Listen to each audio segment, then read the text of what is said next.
The French Open will get underway later this month. And earlier this week, I had the pleasure of speaking to someone who knows a thing or two about winning titles at Roland Garros.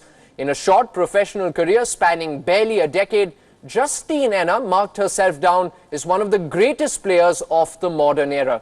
She won 7 Grand Slam titles in the space of just 5 years, which included a hat-trick on the red clay courts of Paris. Here she is, looking back on some of the iconic moments of her career and analyzing the current state of women's tennis.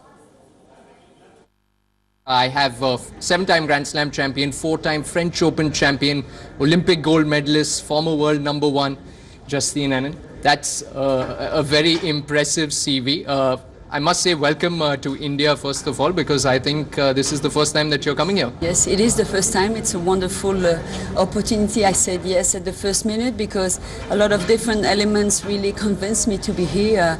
It's an honor to represent Roland Garros with this initiative to give the opportunity for 2 young Indian players to go and play the Grand Slam, you know. I mean, to get the opportunity to get the wild card to go into the Grand Slam. It's a tournament I love so much that I can talk about easily, and also about the clay, which is a surface that's not very common in India, so gives us the opportunity to share with the kids also about that. So yeah, I have a wonderful time, and I hope it's going to be an amazing souvenir for these 2 players, and I hope they will be able to make it, of course. I cannot think of a better ambassador for the French Open, because while you did win titles at a lot of other tournaments, pretty much every tournament and every surface out there, the connection with the French Open personally for you was special, wasn't it? It was special because it's the tournament that I was watching on TV when I was 5, and the tournament that I was dreaming of, and I will always remember the sound, you know, even if I was watching on TV, the sound of the clay,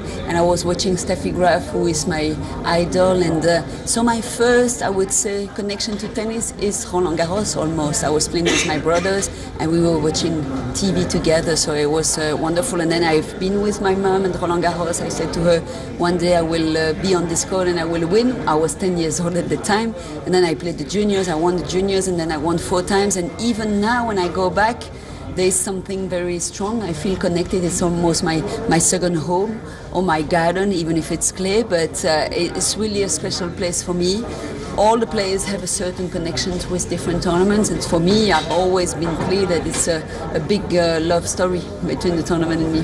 I want to talk about that first Grand Slam title, 2003. You were, of course, up against your countrywoman in Kim Clijsters. Can you talk to me a little bit about how it felt approaching that match? Because here were 2 Belgian women who were both simultaneously, trying to achieve something that no Belgian player had achieved before. That for all these reasons that you mentioned, there was a lot of pressure, and also for me, I promised my mom when I was 10, and she passed away when I was 12, so it became almost my mission to win in Roland Garros. So I will always remember that day when I woke up very early, because you're quite anxious for sure, all the players, and I said, no, this one is for me, it has to be for me, and I arrived with a lot of determination on the court. I didn't have any guarantee, of course, but I felt that, okay, I want to make it, I want to be part of the history of the Belgian tennis, the Belgian sport, but I want to reach my dream. That was even more important than the rest.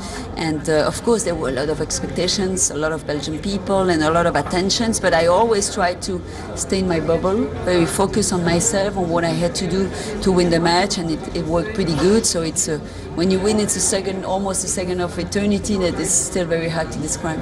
Between 2003 and 2007, you had some absolutely phenomenal numbers, all 7 of your Grand Slam titles. I think it was 3 more finals, another semi-final as well. And this is in a time when there were quite a few very strong players in the women's field. When you look back now, can you think of a reason behind this sustained success? What made you so successful over a long period of time? Well, because physically I worked very hard. In end of 2002 and beginning of 2003, I decided to go to the States to work with a fitness coach at that time, Pat Echeberry, who worked with the most famous players, and Pat brought me to another level. I knew that physically I had to improve. I was 10 already in the world, which was fantastic, and I wanted to be #1. And if I wanted to compete with the tallest and strongest girl than I was, with Serena and the others, because all the others also were physically pretty tough to beat at the time, I had to go to the level. Tennistically, I was good, but physically I missed a little bit something. So I think it has been a big difference. I knew also at that time when I decided to work like this that I couldn't have a long career because I would push my body at a certain level that it would be hard for me to handle. As you see, I'm not so tall, I'm not so strong, so I knew that I was making a choice at the time, but I wanted to reach my dream, and I did. Okay, I want to talk about a couple of contemporary tennis issues before I wrap up this conversation. We mentioned the amount of consistency that you had between 2003 2007. Somehow we're not seeing as much consistency overall in the women's game over the last 2 or 3 years. As a former player, somebody who's observing the sport now, have you been able to pinpoint a reason why we have developed this trend where players have a season or a good season or two, then tend to dip, or a couple of good tournaments and then tend to dip? I think the players see it as opportunities now. Okay, many different girls win, so I can win also, which is positive. In another way, the game needs also consistency, and personally I miss that a little bit in the game right now. I think the mentalities change also a little bit, and I think a lot of things have changed in the society and in the world. And if we just want to talk, for example, about the communication, the social media, there is a lot of energy also for the players that they put into this, and when they put into this, they don't put into their practice or into their focus on their game. It could be part of the reason, a little bit of an explanation, but as I said, most of the players see that as another kind of opportunity to really not being at the best for a few weeks or a few months and then come back. The pressure has changed, the circuit is changed, but I remain very confident. We can see that the level of the game kept improved. We see very good matches, physically things are still improving also, and game is getting more physical, so we're gonna probably adjust and adapt, but we're gonna see players in the future that I think are gonna be able, always a 7 or 8 same in the tournaments, to compete and to fight together, because that's what the crowd expects also. Yeah, I have one final question, and this is one that you've answered quite a bit. This is about the French Open coming up. I want to talk about the women first. I've heard you mention that you think Simona Halep, for you, is the favorite at the French Open. She's obviously the defending champion as well. Who else do you see among this current crop of the female players who you think will dominate the sport over the next few years? It's very hard to say because many young players are coming, and we don't know yet them enough to say, okay, this is going to be the one. We have to speak about Osaka. She won the last 2 Grand Slams. She's still very young. I think she has the capacity in her game to dominate also in a certain way. Other girls proved, Andreescu winning in Indian Wells, and we have other girls, Sabalenka came on the 2 very young girls also. Diana Yastremska got into top 40 at 18 years old also. So there are interesting things to come for sure.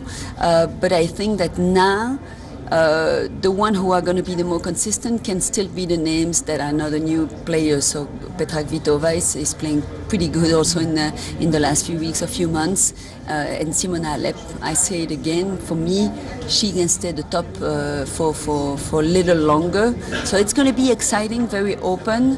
Hard to say, but that's what I like in the game. It's when it's getting exciting. It's going to be the same in the men's row. It's going to be very open. So I think that we can expect, I hope, a fantastic edition of Roland Garros. All right. Thank you so much for speaking to us. Thank you. Thanks a lot.